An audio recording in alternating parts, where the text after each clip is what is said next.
Hey, welcome back. A lot of people have been posting this 130 amp alternator from eBay and wondering if it works or wondering what's a good alternator swap for these trucks. Well, I got one of those from eBay and let's just see if it'll work. This is it. This is the one. 130 amp alternator. It says it's made in the USA. It has this type of plug. And I picked this up at a junkyard, I do believe, because if this does work on my 90, which I think that's what this is, 90 and above, this is the kind of plug it uses. On a below, like a 89, 88, 87, I think it's different. I have an 88 and I'm about to show you what it looks like, and that's why I got this. In case I like this and it works out great, I'm going to do it on my 88 and then I'll splice this in. Okay, so this is the back of my B2200, the 1988 alternator, and you can see it's the little white plug with the black wires. Looks like it's a black and white, black and yellow. Okay, I unplugged it, but anyway, this is what it looks like on that.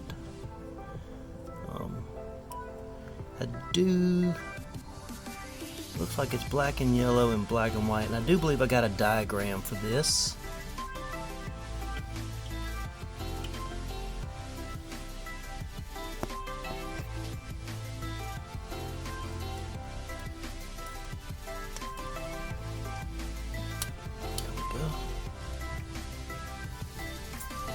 So this one, let's see here.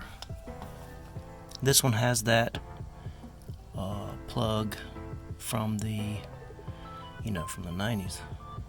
The one like I showed you. So anyway, let's take this bad boy off and put the new one on and see what it does. Okay, for this one you'll need a 12. And then down low, it's 14. Okay, so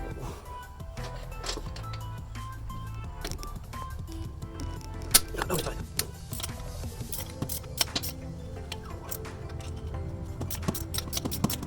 All right, let's loosen this. Take it out. Oh man, it's tight. Everything's okay. Belt is off. Let's take this one. Oops. Okie dokie, let's get this video right. Anyways, yeah, just unplugged it.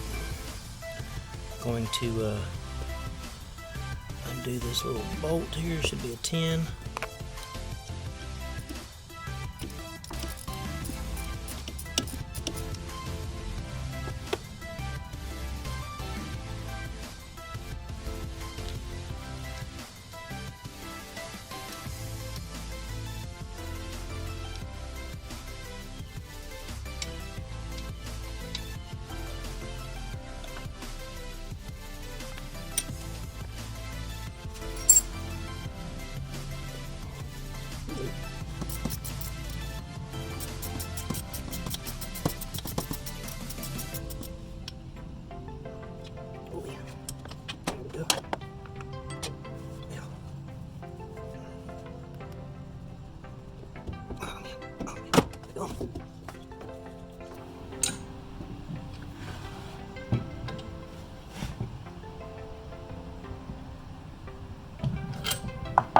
Alright, let's do a comparison. Well, first off, the pulleys look the same.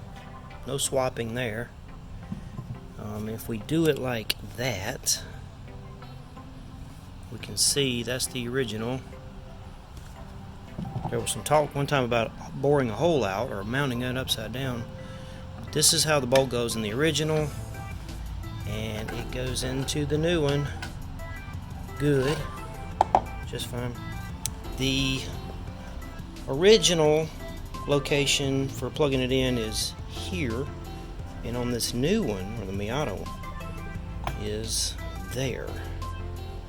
And this post, I did try to take it off, but it didn't want to give up, so I just said, hey, I may just leave it like this.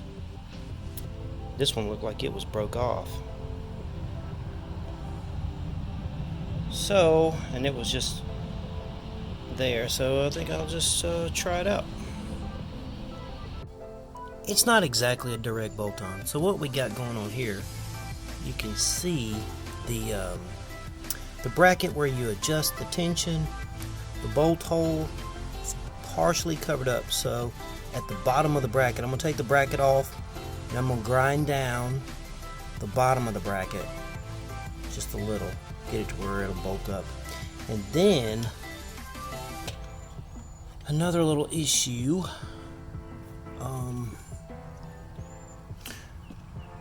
is this is not long enough, so I'm probably going to clip these wires and extend it so that it can plug up back there.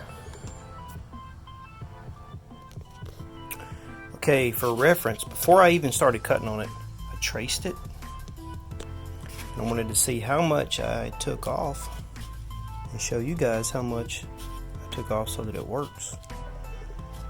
So as you can see, rounded the edges, and that's how much I took off.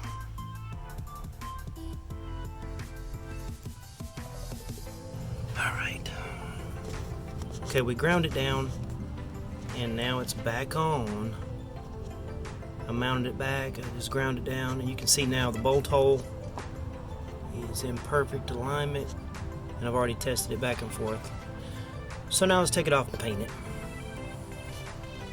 You know, earlier I was talking about clipping this and making it longer, but then I had another idea, and I just unraveled a lot of the wire loom. Let's see what that is. I unraveled a lot of the wire loom, and I pulled some slack out. What I did, I pulled my, where we go, pulled a little slack. I got a little bit of the I pulled the temperature sensor wire, I gave myself some slack there, and I pulled the battery lead back some past where it bolts, because it was back here. Let me see here. It was back here. So I just unbolted this, stripped the tape off, took this off of course, and I pulled the battery lead back to here, and the thermostat wire just in case, and then the plug for the alternator back, and then retaped it up. Okay, and I know several of you are probably wondering, what the was that? What is that? Well, that is my digital oil gauge for inside. That's what that is. And you can tell there's a couple of adapters, but it works.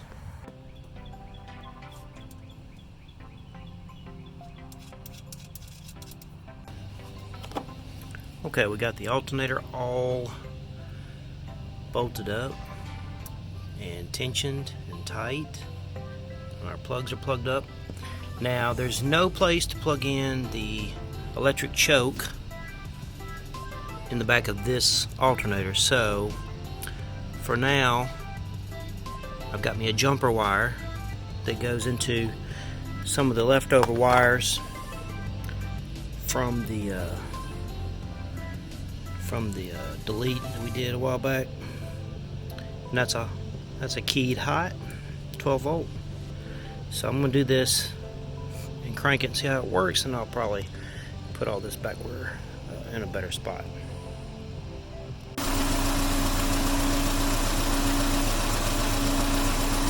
Okay, so it's all installed. I'm gonna try to video with this headlamp on. It's done got a little dark on me, but so the alternator charges really well. It's installed. I tucked my wires and got them tie strapped and all. Alright, so the positive lead for the electric choke no longer will fit into the back of the alternator. So what I like to do is use this 12 volt source left over from some of the wires that when we were getting rid of stuff on the fender well, I left one behind because it was a keyed source for 12 volt. But it charges good and it installs good with just a few minor modifications.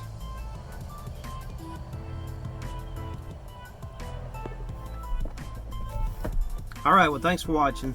Wraps up another good video. If you like what we're doing here, please give us a big thumbs up and subscribe to the channel and share it with others. Thanks for watching.